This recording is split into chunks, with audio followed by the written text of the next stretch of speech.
자, 인사합니다. 안녕하세요. 예. 오늘은 지난주에 못했던 부동산의 특성 마무리하고 그 다음에 경제론으로 갈 겁니다. 지난주에 부동산의 특성 다 마무리 못했습니다. 자, 책 몇 페이지냐면요 58쪽, 강의 노트는 7쪽입니다. 책 58쪽, 강의 노트는 7쪽. 부동산의 특성은 토지의 특성을 의미하고, 토지의 특성은 자연적 특성과 인문적 특성이 있습니다. 자, 자연적 특성에서 네 가지를 주로 공부하고, 인문적 특성에서는 용도의 다양성 정도를 공부하면 됩니다.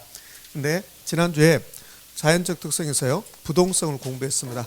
부동성이 나오면 지역, 임장활동, 그 다음에 무슨 효과? 예부 효과. 자, 그 다음에는 영속성을 공부했어요. 책 순서대로 공부했잖아요. 영속성, 가치 보존이 우수하다. 그래서 장기 투자를 통해서 소득이득과 자본이득을 얻을 수 있다.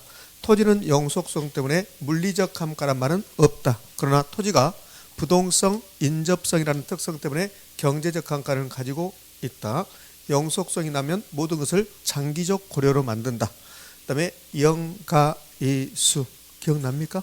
네, 전혀 기억이 없는데요. 그렇지. 그 다음에는 관리의 필요성이 나타나고, 소모를 전제로 재생산이라는 말은 있다 없다? 없다. 자, 그게 영속성이었습니다. 자, 그러면 이제 부증성을 할 겁니다. 자, 통상적으로 부증성이 먼저 나오는데 우리 책은 영속성이 나와서 영속성도 공부했습니다. 자, 강의노트 7쪽을 가면 영속성이 나오죠? 아니에요. 부증성이 나오죠? 부증성 못 만든다. 비생산성입니다. 부동산학에서는 바다는 없습니다. 바다도 토지입니다. 그러면 우리나라 토지를요 제가 펼쳐보겠습니다. 그러면 우리나라 토지가 이렇게 돼 있어요. 이렇게. 자, 그러면 이렇게 나누어서 여기는 임야고, 그 다음에 바다고, 그 다음에 농지고, 택지고, 지금 이렇게 돼 있습니다. 이 량을 절대로 증가시킬 수 없다. 그게 부증성입니다. 그래서 부증성은 토지는 물리적 측면에서 공급을 증가시킬 수 없다. 그래서 부족하고 희소합니다. 그래서 나 혼자 가지고 싶다. 자, 이렇게 연결되는 거예요. 그러니까 부증성은 토지의 공급에 관한 특성입니다. 그래서 토지의 공급을 살펴볼 건데, 자, 여기 부동성은 토지의 위치에 관한 특성이었어요. 근데 부증성은 토지의 공급에 관한 특성인데, 토지의 공급은 학자들이 두 개로 말합니다. 물리적 공급이라는 게 있어요. 물리적 공급은 이 세상에 존재하지 않는 것을 만들어내는 건 물리적 공급이라고 해요. 우리의 눈에 보이는 것 중에서 토지 빼고는 전부 다 만들어낸 거예요. 이 지구가 만들어졌을 때 토지만 있었습니다. 근데 인간들이 다 만들어냈잖아요. 그게 물리적 공급이야. 토지만 물리적 공급이 안 되는 겁니다. 그럼 물리적 공급 증가, 토지 가능 불가능? 불가능. 이걸 세 글자로 표현하면 뭡니까? 부증성. 이게 부증성입니다. 이걸 세 글자로 부증성이라고 그래요. 그러니까 부증성은 토지는 물리적으로 공급이 불가능하다, 그런 뜻입니다. 지금 우리나라 토지량이 이렇게 물리적으로 이렇게 고정되어 있어요. 그럼 이 량을 증가시킬 수 있다 없다? 없다. 그게 부증성입니다. 그러나 이거는 가능하다고 그랬잖아요. 뭘 가능하냐면 택지가 부족하니까 바다를 메꿔서 택지로 만들고, 자, 농지 일부를 택지로 만들고, 임야를 택지로 만들고, 이렇게 빨갛게 비금친 부분은 이 세상에 존재하지 않은 것을 만들어낸 게 아니라 용도를 바꿨습니다. 그걸 용도적 공급이라고 그래요. 그럼 용도적 공급, 용도를 바꾸는 거, 용도 전환하는 거, 용도적 공급은 가능 불가능? 가능. 자, 여기서 우리 시험에서 이제 몇 번 나왔어요. 자, 여기서 어떻게 하냐면 부증성으로 인해서 토지는 물리적 공급과 용도적 공급이 불가능하다, 이렇게 냅니다. OX, X. 용도적 공급은 가능합니다. 용도적 공급 다른 말로 경제적 공급. 용도적 공급 다른 말로 경제적 공급. 그럼 경제적 공급이 가능한데 그게 뭔데? 용도 바꾸는 거예요. 새롭게 만들어낸 게 아니라, 없는 걸 만들어낸 게 아니라 기존에 있던 걸 용도 바꾸는 것이다. 용도 전환을 용도적 공급이라고 그래요.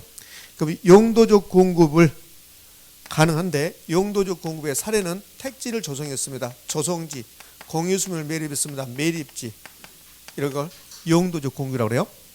용도적 공급이 가능한 부동산의 특성이 있어요. 그러니까 부증성 때문에 물리적 공급은 안 되지만 용도적 공급은 가능한데, 부동산의 특성 중에 용도적 공급을 가능하게 만드는 부동산의 특성이 있다고요. 그게 용도의 다양성입니다. 용도의 다양성. 그럼 용도의 다양성이란 뜻은 토지의 용도가 매우 다양하다는 소리잖아요. 그럼 여기 농지가 지구가 멸망할 때까지 너는 농지야. 다른 용도로 바꿀 수 없어. 그럼 용도 전환을 할 수 있습니까? 없습니까? 없잖아요. 근데 인간이 사용하다 보니까 용도가 매우 다양했어요. 그걸 용도의 다양성이라고 그래. 그래서 현재 용도가 농지인데 택지로 용도를 바꿀 수 있잖아요. 그래서 용도 전환을 통해서 용도적 공급 가능. 그럼 이렇게 할 수 있잖아요. 토지는 부증성 때문에 물리적 공급은 불가능하지만 용도의 다양성으로 인한 용도 전환을 통해서 용도적 공급은 가능하다. 되셨죠? 자, 그러면 용도적 공급이 가능한데 이 용도적 공급은 토지량을 증가시킨다. OX, X 토지량을 증가시키는 게 아니다. 토지 용도만 바꿀 뿐이다. 그래서 이 용도적 공급이 된다 하더라도 토지량은 증가시킬 수 없는 겁니다. 그러니까 토지량이 딱 고정되어 있어요. 그럼 토지량이 고정되어 있다가 부증성이거든요. 그럼 부증성이 예외란 말은 있을까 없을까? 없어요. 부증성이 예외란 말은 없습니다. 이거 4번이나 출제했습니다. 가장 최근에는 26회 때 뭐라고 했냐면 이렇게요. 산지 개간에서 농지 만들고 농지를 택지로 만드는 행위는 부증성의 예외적인 현상으로 볼 수 있다. 이렇게 했습니다. OX, X 고민하지 말고 산지 농지 만들고 이럴 필요 없어요. 부증성이 예외란 말은 있습니까 없습니까? 없습니다. 부증성은 이 부분 잘 출제합니다. 부증성은 이제 부증성에서 파생되는 현상 가자고요. 파생 현상. 부증성에서 파생되는 현상 첫 번째가 생산비 법칙이 적용되지 않는다. 그 필요 없습니다. 생산비 법칙이 적용되지 않는다고 나왔는데 거의 나오지 않습니다. 그럼 생산비 법칙은 물건의 가격은 생산비하고 비슷해진다. 그게 생산비 법칙이야. 그럼 생산비 법칙이 적용되려면 만들어야 돼요. 생산비가 있는 것만 만들어내는 것만 생산비 법칙 적용이 되죠. 그런데 토지는 부증성 때문에 못 만들죠. 이게 생산비란 말 자체가 없는 겁니다. 따라서 생산비 법칙이 적용되지 않는다. 자, 두 번째, 토지의 공급은 몇 가지가 있대요? 2가지.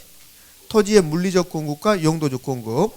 토지의 공급은 2가지가 있는데 우리가 부증성 배우잖아요. 부증성은 물리적 공급 배우는 겁니까? 용도적 공급? 물리적 공급. 그래서 토지의 물리적 공급 곡선을 최근에 여러 번 물어봤어요. 토지의 물리적 공급 곡선. 공급 곡선은 오늘 배울 건데 공급 곡선은 가격과 공급량의 관계야. 그럼 우리나라 토지 물리적 양은 고정되어 있거든요. 자, 이게 우리나라 토지의 물리적 양입니다. 이걸 3,000평이라고 한번 해봐요. 그럼 토지 가격이 평당 10,000원을 하든 1,000,000원을 하든 1억을 하든 우리나라 토지량은 3,000평으로 고정되어 있습니다. 그게 토지의 물리적 공급 곡선이야. 그래서 토지 가격과 상관없이 토지량이 고정되어 있다. 이걸 공급 곡선을 그리려면 수직선이 되는 겁니다. 수직선. 자, 곡선 나오고 공급 나오는 순간 조용해집니다. 그렇지? 어느 학원이나 그래요. 그렇지? 그래서 저도 좀 왜 그럴까 했더니 아, 이건 수요 공급이구나. 자, 우리나라 토지량이 이렇게 3,000평으로 고정돼 있어. 이렇게. 그럼 토지 가격이 10,000원 하든 100만 원 하든 1,000만 원 하든 언제나 3,000평입니다. 그래서 토지의 물리 공급선은 이렇게 수직선 나타난 거지. 그림도 잘 안 그려지네. 그치?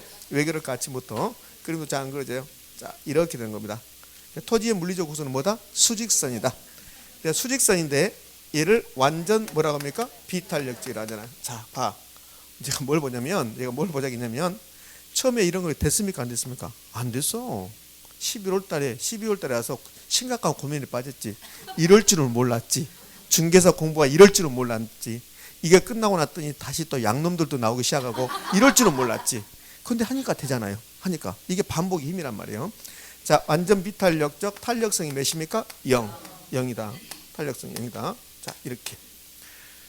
자, 그래서 토지의 물리적 공급선은 수직선 완전 비탄력적 탄력성 0이다. 자, 이런 질문들을 계속 최근에 출제했습니다. 이렇게 내고 이렇게 내고 이렇게 내고. 그러니까 하나의 지문에다 다 이렇게 내진 않죠. 그러니까 이게 뭐 24회 때, 25회 때, 26회 때 연속적으로 이렇게 냈다고요. 계속 이 부분에 출제한 거죠. 그러니까 수직선, 완전 비탄력적, 탄력성 0, 또 그다음에 부정성 이 4가지가 다 똑같은 의미다. 자, 세 번째는 부족하고 희소하다. 부족하고 희소하잖아요. 토지는 늘 부족하잖아요. 그 부족 문제의 근본 원인이 뭡니까? 부정성. 부족하고 희소하면 나 혼자 가지고 싶어요. 나 혼자. 그래서 독점적 소유욕을 유발시켜요. 독점적 소유욕. 근데 독점적 소유욕을 유발시키는데 혼자 가지려면 대가를 지불해야 돼요. 그래서 토지에 대한 가격, 지가, 지대를 발생시키는 겁니다. 우리 토지만큼 중요한 게 공기거든요. 공기를 흡입하면서 돈 냅니까 안 냅니까? 안 내요.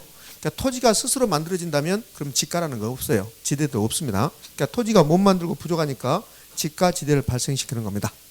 자, 그다음에 못 만들고 부족하니까요. 수요자끼리 싸워요. 수요자끼리. 저 땅덩어리, 저 좁은 땅덩어리에서 우리나라 수요자가 5천 명이 살고 있잖아요. 5천만 명이. 그러면 좋은 땅을 차지하기 위해서 서로 싸운다. 이것을 수요자 경쟁이라고 그래요. 자, 앞에다가 이런 말을 깔아주는 거죠. 입지 경쟁을 하는 거야. 입지 경쟁. 입지는 장소. 장소가 토지. 토지에 대해서 서로 경쟁하는 거야. 좋은 땅을 차지하기 위해서. 그걸 수요자 경쟁이라고 그래요.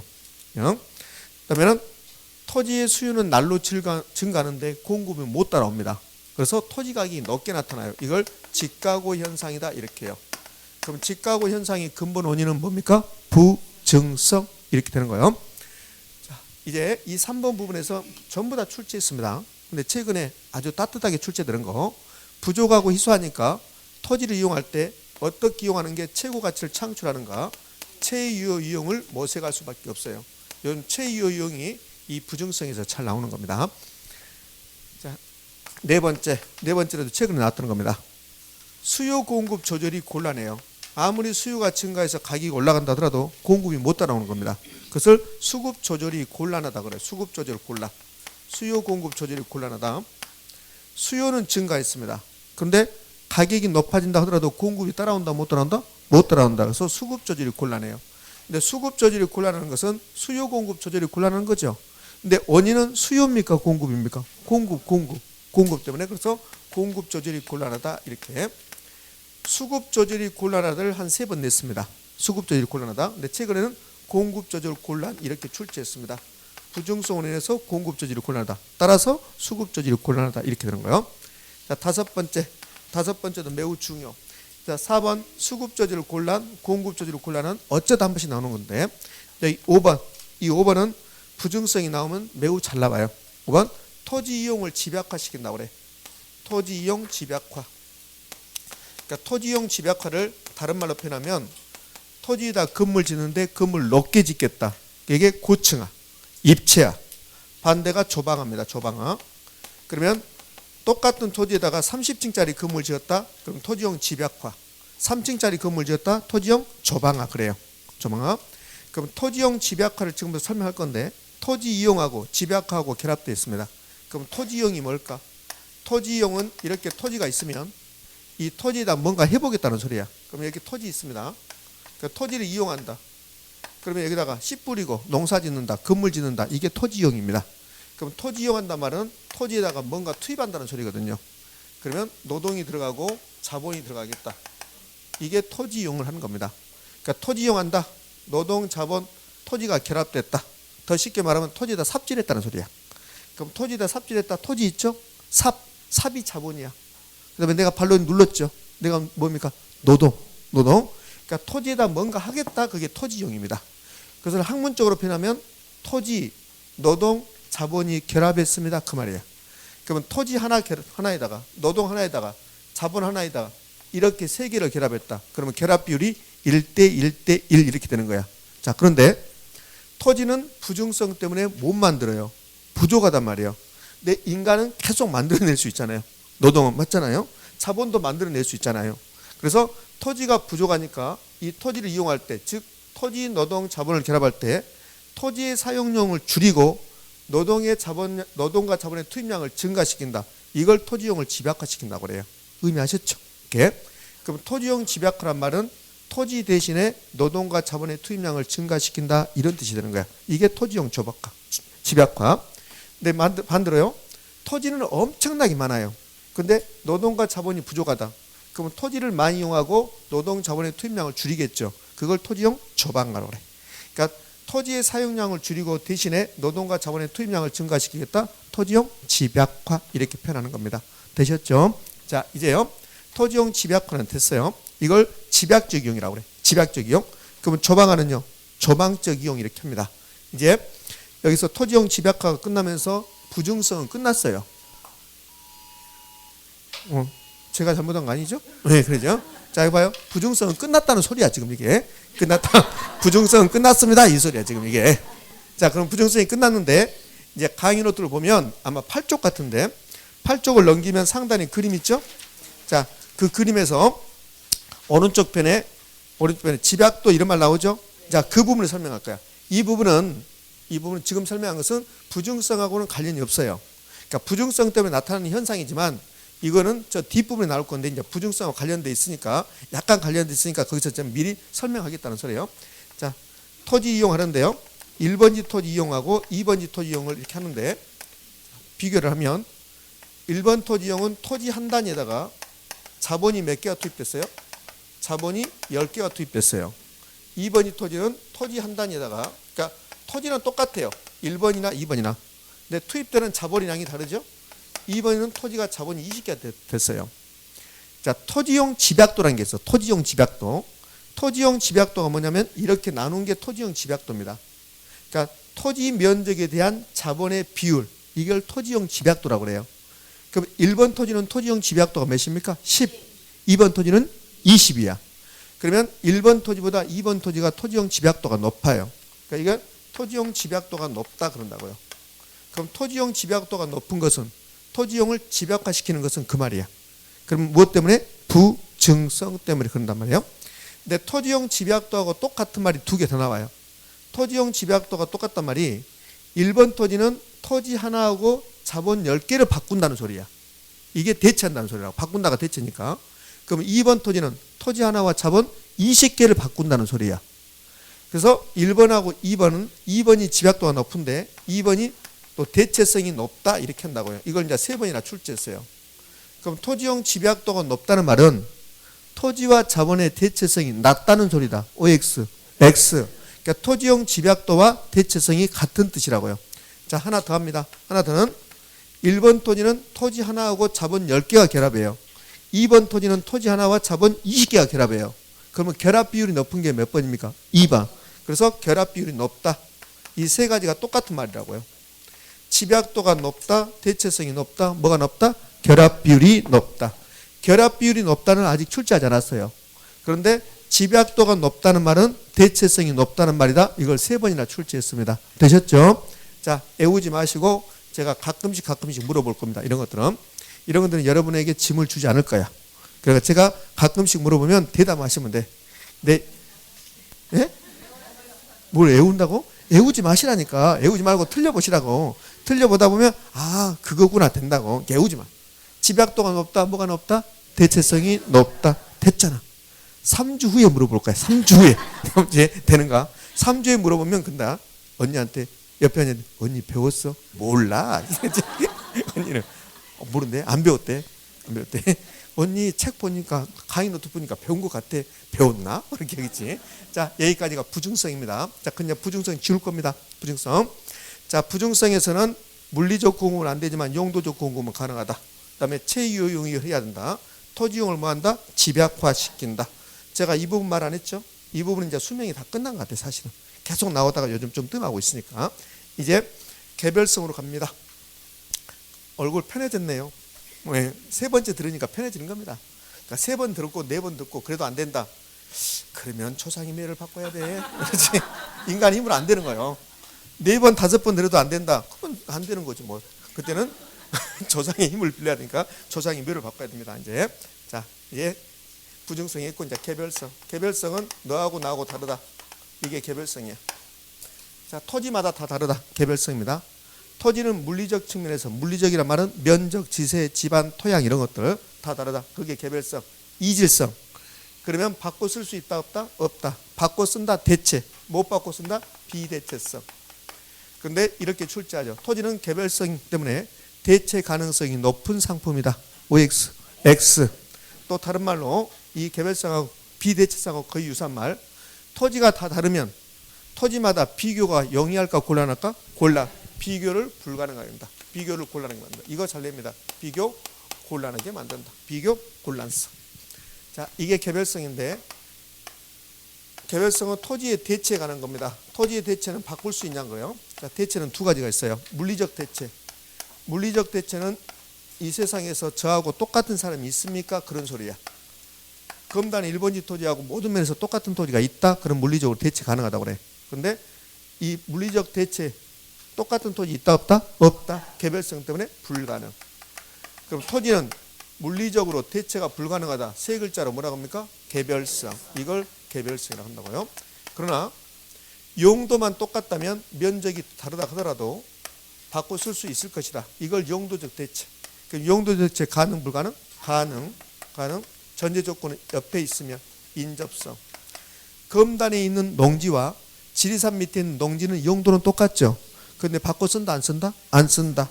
멀리 떨어져 있으니까 어느 분이 바꿔 쓰지 않는다 할까요? 검단분이 지리산 밑에 있는 사람은 이 좋은 공기를 바꿀 수 없습니다. 그렇게 할 거라고. 그러니까 서로 바꾸지 않는다고 그래요. 이건 한 번도 출제하지 않았습니다. 중요성이 없어요. 자, 파생 현상. 개별성에서 파생되는 현상 1번 타자가 일물 일가의 법칙이 적용되지 않는다요. 일물 일가의 법칙은 없다. 선생 일물 일가의 법칙이 뭔데? 그런 거 안 나와요. 안 나오고 그냥 개별성은 일물 일가의 법칙이 적용되지 않는다만 하시면 돼요. 그럼 일물이 뭐라고 그랬냐면 일물이 하나의 물건이 아니라 동일한 물건입니다. 동일한 물건. 그럼 동일한 물건은 일가, 동일한 가격이다. 이게 일물 일가의 법칙이야. 일물 일가의 법칙이 적용되려면 먼저 뭐가 있어야 돼요? 일물이 있어야 돼. 일물. 똑같은 물건이 있어야 된다고요. 그래야만 일가가 있든가 말든가 할 거 아닙니까? 그런데 토지는 개별성 때문에 동일한 물건 일물이라는 게 없어요. 그러니까 아예 일물 일가의 법칙이라는 말 자체가 성립하지 않는 겁니다. 먼저 일물이 똑같은 물건이 있어야만이 일가가 있는가 없는가 따져볼 거 아닙니까? 그런데 다 다르니까 일물 자체가 없는데 일물 일가에 말하는 것은 있을 수 없는 거죠. 그래서 개별성 때문에 토지는 일물 일가의 법칙이 적용되지 않는다. 자, 굳이 따져보면 일물 일가의 법칙이 적용될 수 있는 게 전자제품들이에요. 전자제품. 자, 여기 있는 모니터하고 저쪽에 있는 모니터가 모델 넘버가 똑같다면 그럼 똑같은 물건이죠. 그러면 원장님이 살 때 똑같은 가격으로 샀을 거예요. 그게 일물 일가의 법칙이죠. 일물 일가의 법칙 뜻을 우리 시험에서 낸다 안 낸다? 안 내요. 그러니까 필요 없고 일물 일가의 법칙이 적용되지 않는다. 그냥 부동산의 특성에서는 무슨 법칙이 적용되지 않는다 그러면 돼요. 아까 부중성에서 생산비 법칙 적용되지 않았죠? 그 다음에 일물 일가의 법칙 적용되지 않았죠? 그런다고요. 그러니까 무슨 법칙이 적용되지 안 된다 그러면 돼요. 안 된다. 이렇게. 자, 두 번째. 여기 개별성에서 중요한 글씨는 개별입니다. 개별. 모든 걸 다 다르게 만들어요. 검단의 1번지 토지하고 2번지 토지의 수익, 지대, 임대료, 가격 전부 다 다르게 만든다고요. 이걸 개별화 구체화 시킨다고 그래. 개별화 구체화. 그럼 개별화 구체화 뜻을 시험에 출제하지 않아요. 개별화 구체화 뜻은 전부 다 다르게 만든다는 소리예요. 근데 이거 기억할 필요 없습니다. 여기 개별 나오면 전부 다 개별성입니다. 선생님 그럼 구체화는 기억해야 되잖아요. 두 개가 같이 나와요. 두 개 이렇게 이어서 나옵니다. 그러니까 개별 나오면 개별성이니까 기억할 필요 있다 없다? 없다. 자, 세 번째 질문. 표준지 공시지가 누가 공시해요? 국장. 검단에 있는 표준지 공시지가를 공시하기 위해서 먼저 국토교통부 장관이 검단에 오셔가지고 검단의 토지 중에서 표준적인 토지를 선정한다고요. 그걸 표준지를 선정한다고 그래. 근데 검단에 와서 보니 모든 토지가 다 달라요. 그럼 국토교통부 장관이 표준지 선정이 영리할까 곤란할까? 곤란하겠죠. 그래서 표준지 선정이 곤란서. 곤란서. 그다음에는 감정평가할 때 그 부동산 자체를 분석하는 것은 무슨 분석? 개별 분석. 개별 분석을 할 필요 없잖아요. 개별 나왔으니까. 자, 그다음에 네 번째. 1년번호는 강의 노트가 다를 겁니다. 자, 1년번호는 여기 이제 개별 분석. 개별 분석 그래. 개별 분석. 개별 분석. 다섯 번째. 네. 자, 1년번호가 다르면 또 그래. 언니 번호 틀렸다. 그런데 그거 생각하지 말고 내용이나 해야 되는데 언니 번호 틀렸다. 그걸 없애기 위해서 내가 이렇게 생각해. 개별 분석. 그렇지? 자, 다섯 번째 B자. 여기 개별성에서는 B자가 매우 중요한 말이에요. 개별성에서는. 그래서 상품이 토지라는 상품이 다 다르죠. 상품의 비표준화. 노란 거 써야 되는데 빨간 걸 썼네. 나는 빨간색을 좋아하나 봐. 네? 너 B자 빼고 나온다는 거. 상품이 다 다르다 이 소리야. 여기까지가 기본 과정이에요. 3, 4월 과정까지. 그러니까 5, 6월 달에 심화 과정 가거든요. 그럼 여기서 이어지는 말이 있다고요. 이어지는 말. 이제 이게 심화야. 심화. 그러면 이어지는 말은 개별성 때문에 토지가 다 다른다. 상품이 비표준화됐다 그랬죠. 그러면 완전 경쟁과 불완전 경쟁 시장이 있는데 완전 경쟁 시장이 되려면 상품이 다 똑같아야 돼요. 상품이 다 똑같을 때 완전 경쟁이 된다고요. 그럼 여기 상품이 다 다르다. 상품이 비표준화되어 있다. 따라서 부동산 시장은 완전이다 불완전이다. 불완전이다 이렇게 한다고요. 그래서 부동산 시장을 불완전하게 만들어요. 불완전 경쟁된다. 자, 이게 이제 심학습이란 말이에요. 그럼 봐요. 이렇게 연결해야 되잖아요. 토지는 개별성 때문에 상품이 비표준화되기 때문에 시장이 불안전해진다. 맞지요? 근데 이제 시험 출제할 때는 이걸 가운데를 빼버려요. 빼고 개별성은 부동산 시장을 저는 불안전하게 만든다. 이렇게 출제한다고요. 그 뭡니까? 있습니까? 오. 이렇게 하는 거예요. 완전 경쟁이 되려면 상품이 다 똑같아야 돼요. 그런데 개별성 때문에 상품이 다 다르죠. 그래서 시장을 불안전하게 만든다. 이렇게 한다고. 그 다음에 시장의 비조직성입니다. 시장의 비조직성. 시장의 비조직성. 그러니까 조직성은 유통구조를 갖는다는 소리야. 그래서 도매상, 소매상 이런 게 있다는 소리예요. 근데 부동산 시장에서는 도매상, 소매상 이런 말 없어요. 중개업소 앞에 우리 중개업소는 땅을 도매합니다. 우리 중개업소는 아파트를 소매합니다. 이런 말이 있던가요? 없어요. 그래서 시장이 비조직화되죠. 근데 이제 조직적으로 만든다. 이렇게 시험에 출제한다고요. 예. 자, 거래의 비공개성이죠. 거래의 비공개성. 샀다 팔았다 떠들지 않는다 했잖아요. 자, 부동산 거래가 이루어질 때 개별적인 사정이기 때문에 이루어지므로 거래를 비공개적으로 만든다. 이렇게. 근데 이제 B자 빼고 부동산 거래를 공개적으로 만든다. 이렇게 한다고요. 개별성은 부동산 거래를 공개적으로 만든다. OX, X, 비공개적으로 만든다. 여기까지가 이제 기본 과정. 그러면 5, 6월 달에 이제 심학수로 가면 여기서 이제 연결시켜 주는 거라고.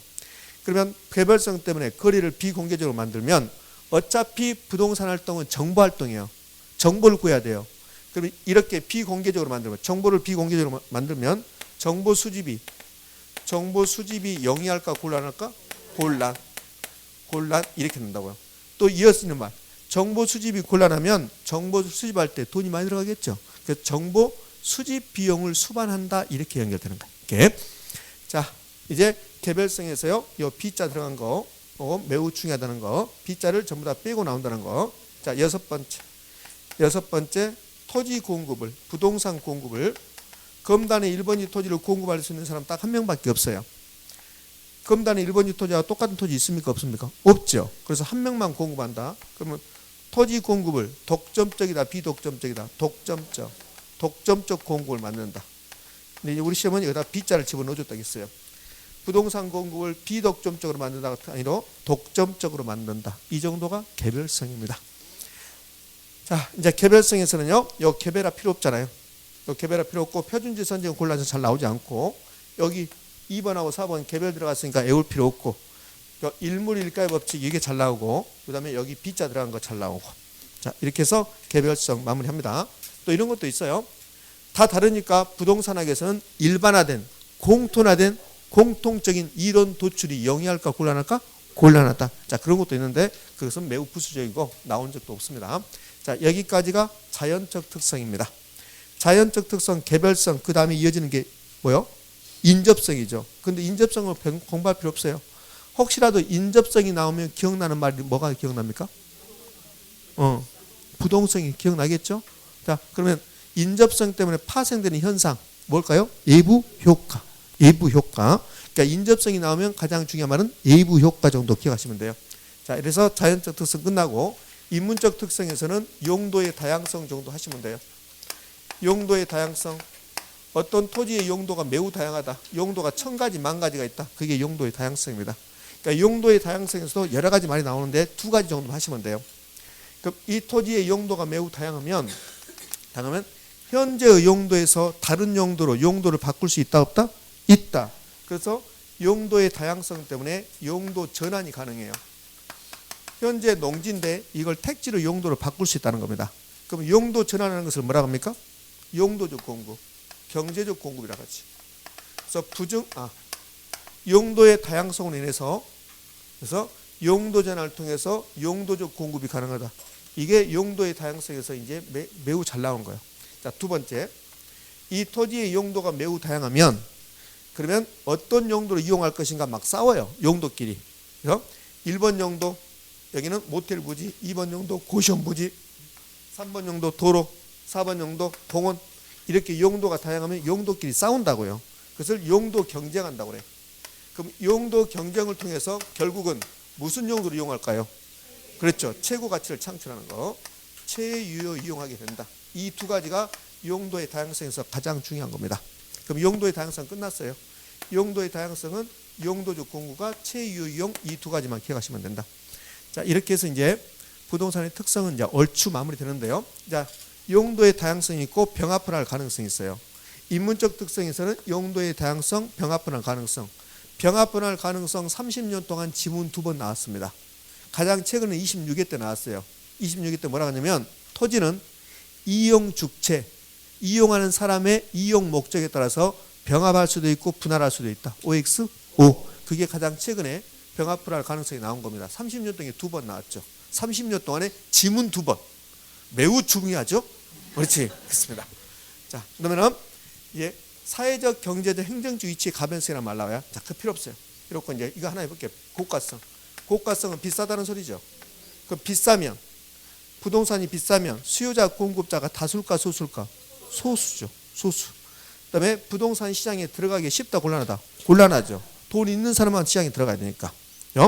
그럼 고가성 때문에 수요자, 공급자가 소수고, 그다음에 시장의 진입과 탈퇴가 곤란하고, 그럼 완전 경쟁 시장이 되려면 수요자, 공급자가 엄청나게 많아야 돼요. 그다음에 진입과 탈퇴가 자유가 있어야 돼요. 그럼 고가성은 수요자, 공급자가 소수라죠. 소수.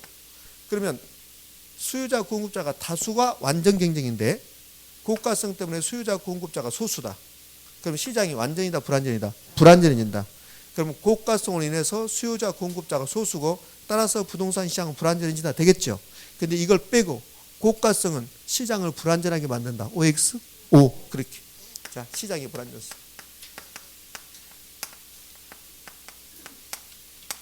이렇게. 자, 진입과 탈퇴가 곤란하다. 세 번째는 비싸기 때문에 서울의 아파트 살려면 제 월급 가지고는 한 50년은 모아야 될 것 같아요. 한 푼도 안 쓰고. 그죠? 그럼 구매자금 축적의 기간이 장기입니까? 단기입니까? 장기. 자, 이게 고가성입니다. 이 정도 하시면 부동산의 특성은 이제 마무리돼요. 자, 여기까지 해서 이제 부동산의 특성 마무리했습니다. 자, 그러면 강의 노트를 기준으로 한다면 10조까지 이제 끝난 겁니다. 지난주에 공간 공부했습니까? 안 했습니까? 했죠. 자, 됐어요. 그러면 이렇게 해서 이제 총론 마무리합니다. 자, 어디로 가냐면 그럼 이제 경제론으로 갈 겁니다. 자, 책 86쪽. 다른 과목은 다 요약 정리주로 하는데 개론만 기본소로 해서 두꺼워서 들고 다니기가 힘들죠? 네, 그렇지. 괜찮아요? 그럼 2권씩 들고 다니세요. 자, 이제 86쪽 부동산 수요 공급 이론 나왔습니다. 자, 책에 한번 가볍게 잡고 수요 공급 이론 공부할 겁니다.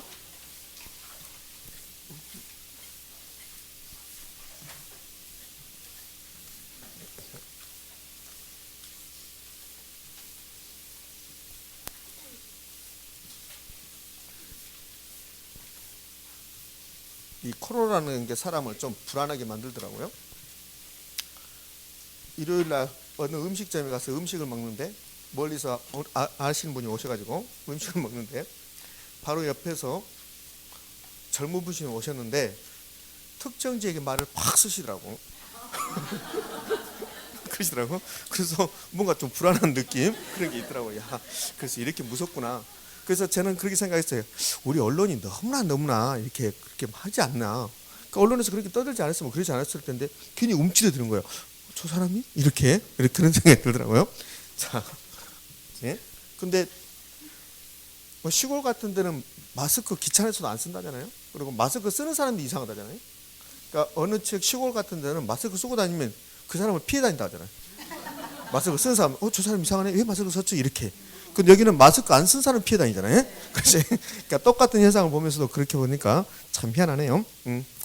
제 생각에는 괜찮을 것 같아요. 자, 갑시다. 부동산 경제론.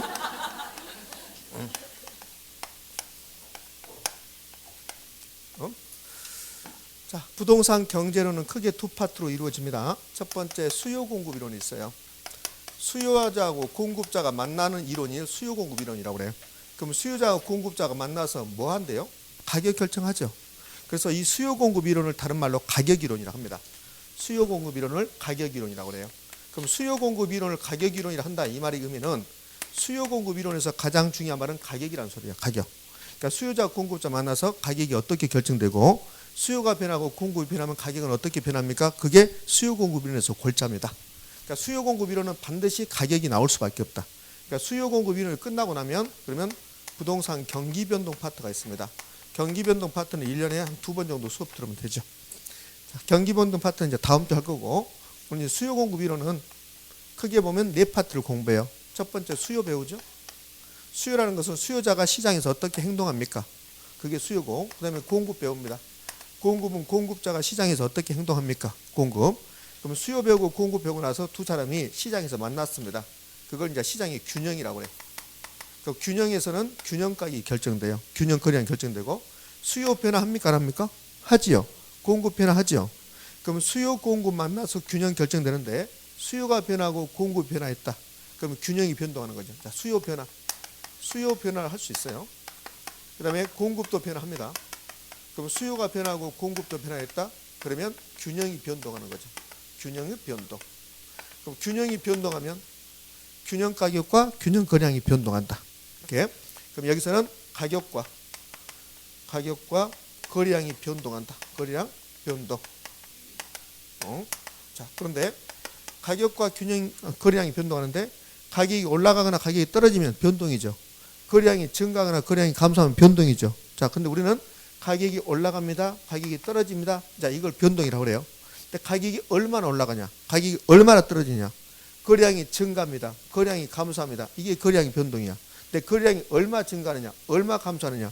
이걸 알아보는 게 탄력성이에요. 그래서 이게 이제 탄력성이라는 개념이 이렇게 나오죠. 그러니까 수요 공급 이론은 크게 보면 4개의 파트입니다. 수요, 공급, 그다음에 균형과 균형의 변동, 그다음에 탄력성 이렇게 이어지는 게 수요 공급 이론입니다. 근데 이거 전부 다 마지막에는 뭐가 나와야 돼? 가격이 나와야 돼. 가격이 나오고 이 탄력성이라는 것은 탄력적일 때, 비탄력적일 때 이렇게 나오거든요. 그럼 탄력적일 때 가격이 많이 변합니까? 비탄력적일 때 가격이 많이 변합니까? 그런 가는 게 탄력성이라고요. 그러니까 결국은 수요 공급 이론은 가격 이론이다 이렇게 생각하시면 돼요. 자, 그러면 이제 수요부터 배웁니다. 수요에서 저한테 1년 동안 6가지 배운다고 했고 공급도 6가지 배운다고 했습니다. 자, 그러면 중요한 게 6가지 중에서 3가지예요. 그 3가지를 중점적으로 공부하고 중요하지 않는 것은 빨리빨리 가고 이렇게 할게요. 자, 수요는 첫 번째 개념이 나오는데 개념은 중요합니다. 수요 6가지 내용 중에서 개념이 2번째로 중요해요. 자, 그래서 개념을 공부할 텐데 작년에도 개념에서 출제했습니다. 수요라는 것은 공급 만나서 뭘 결정합니까? 가격. 그러면 이미 가격이 결정돼버린 것은 수요입니까? 아닙니까? 아니에요. 그러니까 내가 물건을 샀다 가격이 결정됐죠. 그것은 수요가 아니라는 소리예요. 그러니까 수요는 학자들이 일정 기간 동안에 어떤 제한화 영역을 구입하고자 하는 욕구, 이걸 수요라고 그래요. 근데 이걸 학자들이 이제 3개로 나눠서 이야기를 합니다. 일정 기간 구입하고자 하는 욕구 이렇게.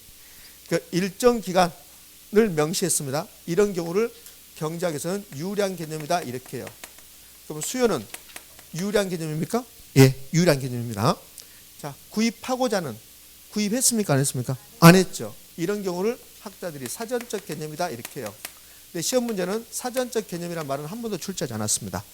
사전적 개념이란 말은 구입한 게 아니라 구입하고자 하는 의도된, 계획된 이런 개념이에요. 그러면 사전적 개념의 반대가 사후적이거든요. 그럼 사후적 개념이다. 수요는 사후적 개념이다. 그럼 O일까 X일까? X예요. 근데 사후적 개념, 사전적 개념이란 말은 시험에 출제하지 않습니다. 그러면 이 사전적 개념을 출제하고 싶으면 구입하고자 하는 이렇게 변하고 사후적 개념을 출제하고 싶다. 그러면 실제 구입한 이렇게 한다고요. 그러면 수요는 실제 구입한, 실제 생략하고 구입한 이렇게 나오면 O입니까? X입니까? X예요. 작년에 이게 시험 문제였어요. 그러니까 수요는 3가지로 나눌 수 있다고요. 유량 개념이다. 사전적 개념이다. 그러면 사전적 개념에다 초점을 맞춰서 출제한다. 그러면 구입한을 준다고. 수요는 구입한. 그럼 뭡니까? X입니까? X가 되는 거야. 작년에는 여기다 초점 맞춰서 시험에 출제했다고요.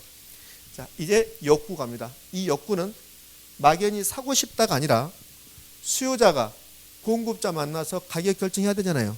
그러면 막연히 사고 싶어서 공급자 만났는데 돈이 없으면 가격이 결정되지 않거든요. 그래서 이 욕구는 2가지 의미를 동시에 갖는 거야.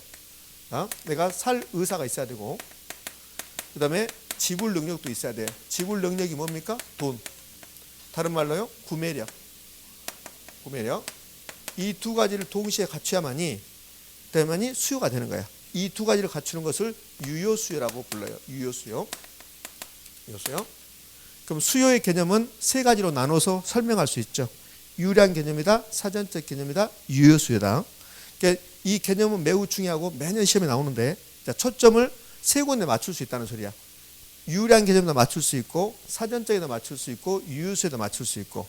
근데 가장 많이 나온 게 이 유량에 맞춰서 출제하는 거죠. 유량에서 맞춰 출제되는 게 10번인가 출제됐어요. 작년에는 이 사전적 개념에다 맞췄습니다. 그러니까 작년에는 수요는 실제 구입한 이렇게 냈습니다. OX, X. 그다음에 여기 역구에다 맞춰서 출제하고 싶다. 유효수에다 맞춰 출제하고 싶다. 그럼 이렇게 출제하는 거야. 수요란 살 의사와 지불 능력을 갖는 유효한 것이어야 된다. 이렇게 출제한다고요. 그럼 못 믿겠습니까? O. 그러니까 여기 실제로 구입한 이거는 한 번밖에 안 나왔어요. 작년에. 그러니까 여기 사전적 개념이라는 것은 잘 출제하지 않는다는 거야. 근데 여기 역구, 유효수라는 것은 곧잘 출제합니다. 근데 틀릴 말 잘 만들지 않아요. 그럼 이제 우리 시험에서 한 번도 안 나왔지만 나올 수 있는 매우 유력한 거, 내가 살 의사는 있어요. 살 의사는 있는데 지불 능력이 없습니다. 그러면 이거는 유효수요입니까? 아닙니까? 아니에요. 그런 수요를 예비적 수요라고 그래요. 그럼 여기다가 예비적 수요를 한번 써볼게요. 예비적 수요, 다른 말로 잠재적 수요라고 그래요. 그럼 예비적 수요는 살 의사는 있지만 뭐가 없는 겁니까? 지불 능력이 없는 겁니다. 지불 능력이 이렇게 없는 거예요. 이걸 예비적 수요라고 그래요. 자, 그러면 이런 예를 들어볼까요? 내가 서울에 아파트를 사고 싶어요. 근데 아파트 가격이 10억이래요. 10억에서 내가 가지고 있는 돈은 5억밖에 없답니다. 그러면 나는 지불 능력이 없죠. 그럼 나는 예비적 수요, 잠재적 수요라고 그래요. 그런데 이 예비적 수요를 유효 수요로 바꿔줄 수도 있어요. 예비적 수요를 유효 수요로 이렇게 바꿀 수 있다. 전환할 수 있다. 어디 가면 전환시켜줘요? 그렇죠. 은행 가면. 나는 10억짜리 아파트 사야 되는데 돈이 5억밖에 없다. 그럼 은행에서 대출해 주겠죠. 그럼 대출 5억을 해준다면 나는 예비적 수요가 무슨 수요가 되는 거야? 유효 수요가 되는 거죠. 자, 그러면 예비적 수요를 유효 수요로 전환시킬 수 있죠. 그럼 예비적 수요를 유효 수요로 전환시키는 것은 무엇이 전환시켜주는 겁니까? 은행이? 자, 은행이. 자, 그러면 시험 문제 만듭니다. 은행은 예비적 수요를 유효 수요로 전환시켜준다. 이렇게 시험에 나오면 내가 목을 건다. 그럼 은행은 아닐 거고. 맞아요. 은행은 맞아요. 맞는데 시험 치고는 은행은 안 나올 거고. 그럼 뭐라고 나올까? 어제하고는 돈이 나왔습니다. 돈. 어제하고는 이거 물어보니까 돈이래. 좋아. 그러면 자, 돈은 예비적 수요를 유효 수요로 전환시켜준다. 이렇게 시험에 나옵니까? 안 나오지. 그럼 뭘까? 됐어요. 잘하셔서 금자 나오면 돼. 금자 나옵니다. 주택 소비금융. 은행에서 나한테 돈 빌려줘야 되잖아요. 은행에서 나에게 돈 빌려준 게 주택 소비금융이라고. 안 들은 것처럼 하지 마. 자, 부동산 금융, 주택 금융을 주택 소비금융과 개발금융을 나눈다. 이렇게 했잖아요. 다 들었잖아요. 3월 달부터 이렇게 뻔뻔해지면 어떡해. 대부분이 5월 달부터 뻔뻔해져. 3월 달까지는 뭐 물어보잖아. 그러면 거기 안 들고 막 나하고 눈 마주칠까봐 막 책 보고 막 그래. 근데 요즘은 필요 없어. 막 처음부터 네가 해. 자, 그러면 예비적 수요, 유효수를 전환시킬 수 있는데 은행도 맞고 돈도 맞아요. 다 맞는 거예요. 근데 시험 지문에 이렇게 나오지 않을 뿐이지. 그럼 어떻게? 주택 소비금융은 예비적 수요를 유효 수요로 전환시켜준다. 이건 나왔어요. 이미. 이건 나왔습니다. 자, 그런데 제가 이제 이거 했잖아요. 이거 설명하면서 조만간 나온다 그러는데 이거는 이미 나왔어요. 그럼 봐요. 예비적 수요를 유효 수요로 전환시키는 게 주택 소비금이라고 했죠. 그러면 구매력이 있어야만이, 지불 능력이 있어야만 유효 수요가 되는 거죠. 그럼 이 지불 능력, 구매력을 구성하는 것은 내 수요자인 소득, 수요자의 재산만 한정되겠습니까? 차입금도 되겠습니까? 차입금. 그걸 나올 수 있다는 거예요. 그거. 그러니까 봐요. 예비적 수요가 유효 수요로 전환시킬 수 있죠. 그게 주택 소비금융이죠. 이걸 다른 말로 표현하면 여기 구매력을 구성하는 것은 자, 수요자, 주택의 수요자의 소득, 재산만 구성하는 게 아니라 여기서 뭐까지? 차입금까지. 그러니까 차입금까지가 지불 능력을 구성한다. 갑이라는 사람이 5억 있고 을도 5억 있어요. 근데 10억짜리 주택을 살 거야. 근데 갑은 신용도가 낮아요. 그래서 3억밖에 못 빌려요. 근데 을은 5억을 빌릴 수 있어요. 그럼 을은 뭐가 되는 거고 유효수요가 되는 거고 갑은 안 되는 거잖아요. 그래서 이 차입금, 차입할 수 있는 능력, 차입금도 뭘 구성한다? 지불 능력을 구성한다. 그러면 지문 만들면 이렇게 만들어요. 부동산 수요란 살 의사와 지불 능력을 갖는 유효한 것이어야 되는데 이때 지불 능력은 수요자의 재산에 한정된다. 수요자의 소득에 한정된다. OX, X, 차입금까지 포함한다. 이 지불 능력은 구매력은 내 돈만 말하는 게 아니다. 차입금까지도 포함한다. 의미 되셨습니까? 예, 됐습니다. 그러면 이제 우리 수요에서 세 가지가 수요의 개념에서 세 가지가 쟁점이 될 건데 유효량 개념이 쟁점이 될 수 있고 사전적 개념이 쟁점이 될 수 있고 유효 수요가 쟁점이 될 수 있는데 근데 가장 많이 쟁점이 되는 것은 유효량 개념이 쟁점이 된다. 유효량 개념이 쟁점이 돼서 출제한 것은 10번 넘게 출제했습니다. 11번, 2번 출제했어요. 근데 여기 사전적 개념과 유효 수요의 쟁점은 잘 출제하지 않는다. 그리고 어렵지도 않다. 이제 유효량과 유효량 개념에 대해서 이제 공부하시면 돼요. 그래야만이 수요의 개념이 이제 완벽하게 정리되는 거예요. 자, 그러면 이 유효량 개념의 반대가 저량 개념이거든요. 그럼 이제 저량 개념도 보셔야 되겠잖아요. 저량 개념. 그러니까 수요의 개념에서는 유효량과 저량 구별하는 게 별도의 이제 한 문제가 나올 수 있는 거예요. 자, 그러면 수요의 개념이 이제 유효량과 저량 빼고 다 정리됐습니다. 그럼 공급도 해야 되잖아요. 그럼 공급의 개념을 가야 되지. 수요와 공급과 똑같은 논리니까 공급의 개념은 거의 출제하지 않아요. 자, 그럼 볼까요? 공급의 개념 일정 기간 동안에 판매하고자 하는 욕구. 팔았습니까? 안 팔았습니까? 안 팔았죠. 그럼 공급도 일정 기간이니까 유효량 개념이죠. 팔았다 안 팔았다? 안 팔았다. 그래서 사전적 개념. 그러니까 공급에서 판매한 그럼 뭘까 X일까? X예요. 공급도 판매하고자 한. 수요에서 구매한 X. 공급에서 판매한 X. 의미하셨죠? 그다음에는 공급도 팔고자 하는 욕구예요. 근데 팔고자 하는 욕구인데 막연히 팔 의사만 있다? 그러면 공급이 되는 게 아니에요. 물건이 있어야 돼요. 생산 능력이 있어야 한다고. 생산력. 내가 지금 물건이 없지만 물건을 만들어낼 수 있으면 공급이 되는 거야. 어떤 사람이 나한테 와서 자동차 좀 팔래합니까? 그러니까 네, 팔게요. 내가 팔 의사가 있어요. 근데 내가 자동차를 못 만들어요. 그럼 공급이 안 되는 거지. 근데 지금 자동차는 없지만 내가 자동차를 만들 수 있다면 그럼 팔 수 있다 없다? 있다. 그래서 이제 공급이 되는 거지.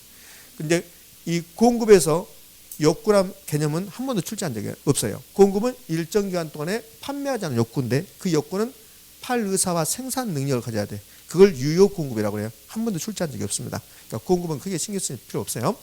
자, 공급에서 포인트는 판매한입니까? 판매하고자 아니다. 판매하고자 한. 자, 됐고 이제요. 이제 수요 공급의 개념이 다 끝났다고 한번 생각해 봐요. 수요의 개념, 공급의 개념이 다 끝났습니다. 물론 유량, 저량 남았지만 자, 그러면 여기서 수요를 이제 마무리 정리하고요. 수요라는 개념이 나오고 수요량이라는 개념이 나오고 수요자 가격이라는 개념이 나와요. 그러면 수요가 이딴 게 나오면 공급도 이딴 게 있어야 되잖아요. 그래서 공급이라는 개념이 나오고 공급량이라는 개념이 나오고 공급자 가격이라는 개념이 나와요. 자, 수요의 개념 공부했죠? 공급의 개념 공부했죠? 그럼 여기 있는 거 수요. 요 수요 들어가고 공급 들어가죠? 그럼 여기 수요량을 물어보든 수요자 가격을 물어보든 수요를 물어보든 그런 구입한 이런 말이 나오면 무조건 틀린 지문이에요. 구입한 이렇게. 그다음에 공급량, 공급자 가격 다 공급 들어가죠? 그럼 여기서도 공급이라 들어간 말에 판매한 이렇게 나오면 뭘까 X일까? X예요. 판매하고자 한 이렇게 나와야 돼. 판매한 틀린 말. 그러니까 공급을 물어보든 공급량을 물어보든 공급자 가격을 물어보든 판매한이라고 나오면 뭘까 X일까? X가 된다는 거. X. 이렇게. 자, 그러면 수요는 여기서 끝냈잖아요. 수요량 일정 기간 동안에 수요자가 구입하고자 하는 최대 수량이야. 최대 수량. 근데 최대를 생략은 이제 수량이 이렇게 나온다고요. 그러니까 수요량이라는 것은 일정 기간 동안에 일정한 가격 수준에서 수요자가 구입하고자 하는 최대 수량이다. 자, 여러분들 여기 수요량에서요 최대란 말 나왔습니다. 근데 이 수요량이 나오면 시험 지문이 나오면 최대 가지고 속이지 않아요. 그 뭘 가지고 속인다? 여기 구입하고자 하는 걸 속여요. 그러니까 수요량이란 수요자가 일정 기간 동안 구입한 최대 수량이다 이렇게 한다고요. 근데 여러분은 최대 최소에 우리는 어렸을 때부터 최대 최소 3대 생산 요소 막 이런 거 여기에 탁 머리에 박혀 있다고요. 그러니까 이 최대만 떠오르는 거야. 수요량 최대. 수요량 최대 옳은 말이네. 앞에가 틀린지도 모르고 이렇게 해버린다고요. 무슨 말이 되셨죠? 그러니까 수요량은 쟁점이 두 개야. 여기 구입하고자 하는 거고 그다음에 최대란 말. 근데 사실은 최대 가지고 속이는 게 아니라 구입하고자 하는 가지고 속인다. 그러니까 통으로 외우는 거야. 수요란 말이 나오면 무조건 구입한이 나오면 틀린 말이 된다는 거. 자, 그러면 수요자 가격. 수요자 가격은 물건을 산 게 아니라 수요자가 물건을 사러 가면서 자기 마음속에 내가 저 물건 살 때 최대로 얼마까지 주고 싶다. 그 마음속으로 가지고 간다고요. 그것을 수요자 가격이라. 내가 수박 사러 가는데 나는 저 수박에 살 때 최대로 2만 원까지 주고 싶다. 그게 수요자 가격이야. 그럼 수요자 가격은 지불했습니까? 지불 안 했습니까? 지불하지 않았죠. 자, 지불하고자 하는 최대 금액 이걸 수요자 가격이라고 그래요.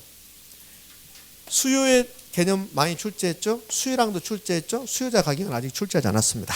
자, 그러면 공급 배웠고 공급량이 나왔습니다. 판매한 나오면 OX, X. 공급은 판매하고자 하는, 팔고자 하는 오늘 팔자가 이렇게 안 쓰지냐? 팔고자 하는 수량인데 근데 팔고자 하는 최대 수량이다 이렇게요. 최대가 중요한 말이 아니고 팔고자 하느냐.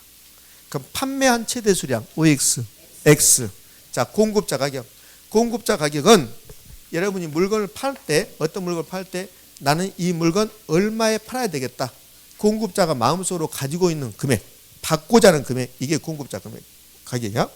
공급자 가격은 받고자 하는 금액인데 공급자들은 최소한 나는 이거 3,000원 받아야 되겠다 이런 개념이거든요. 그래서 공급자 가격은 받고자 하는 무슨 금액이다? 최소 금액. 이게 공급자 가격입니다. 수요량 출제했고 공급량도 출제했고 수요자 가격, 공급자 가격은 아직 출제하지 않고 있습니다. 자, 그러면 수요량 최대란 말 들어갔습니다. 수요자 가격도 최대에 들어갔습니다. 공급량 최대 들어갔습니다. 공급자 가격만 최소의 개념입니다. 의미하셨죠? 자, 여기까지 해서 수요 공급의 개념 마무리합니다. 자, 다만 유량과 저량은 이 다음 시간부터 시작합니다. 되셨습니까? 예. 자, 10분 쉬었답니다.